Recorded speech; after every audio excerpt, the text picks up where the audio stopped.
ইসরায়েলের অবরোধ ভাঙতে ও গাজায় ত্রাণ পৌঁছানোর বৈশ্বিক প্রচেষ্টার অংশ হিসেবে গাজার অভিমুখে থাকা কনস্টান্স নৌযানে আছেন বাংলাদেশের আলোকচিত্রী শহীদুল আলম।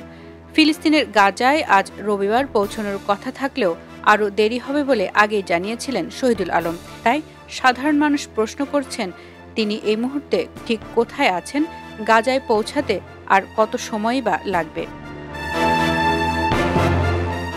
আজ বাংলাদেশ সময় দুপুর 12:30টার পর নিজের ভেরিফাইড ফেসবুক পেজে দেওয়া এক পোস্টে গ্রিকের ব্যবস্থাপনা পরিচালক শহীদুল আলম এসব প্রশ্নের জবাব দিয়েছেন। শহীদুল আলম লেখেন, কোথায় আছি এ প্রশ্নের ক্ষেত্রে সবচেয়ে ভালো উত্তর পাওয়া যাবে ট্র্যাকারের মাধ্যমে আমাদের যাত্রাপথ অনুসরণ করলে। গাজায় পৌঁছাতে আর কত সময় লাগবে এই প্রশ্নের উত্তরে শহীদুল আলম লেখেন, এর উত্তর নির্ভর করছে ইসরায়েলি প্রতিরক্ষা বাহিনী আমাদের ওপর কিভাবে প্রতিক্রিয়া দেখায় সেটার ওপর। অতীতের ঘটনাগুলো দেখলে বোঝা যায় যে তারা আমাদের যেতে দেবেন না। আটক করা হতে পারে, এরপর আমাদের ফেরত পাঠানো হতে পারে, নয়তো কারাগারে পাঠানো হতে পারে। কখন কোথায় এটা ঘটতে পারে তা আগে থেকে বোঝা অসম্ভব। এটা আমাদের হাতে নেই।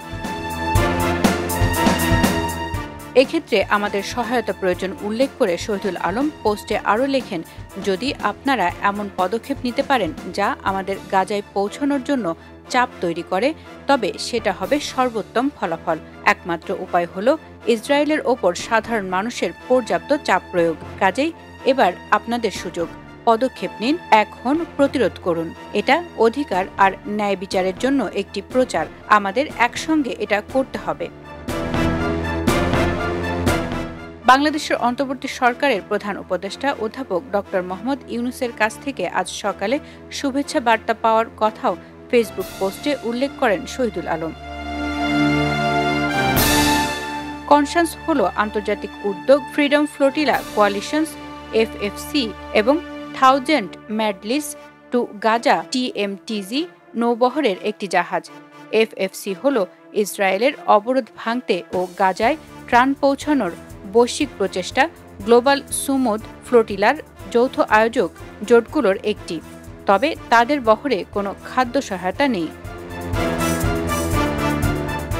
ফ্রিডম ফ্লোটিলা কোয়ালিশনের ওয়েবসাইটে বলা হয়েছে, কনসান্সে 25টি দেশের সাংবাদিক ও স্বাস্থ্যকর্মী রয়েছেন।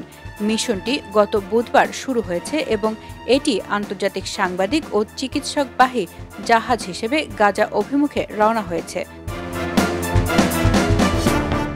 উল্লেখ্য, 2 বছর ধরে ইসরায়েল বিদেশি সাংবাদিকদের গাজায় প্রবেশে বাধা দিয়ে আসছে।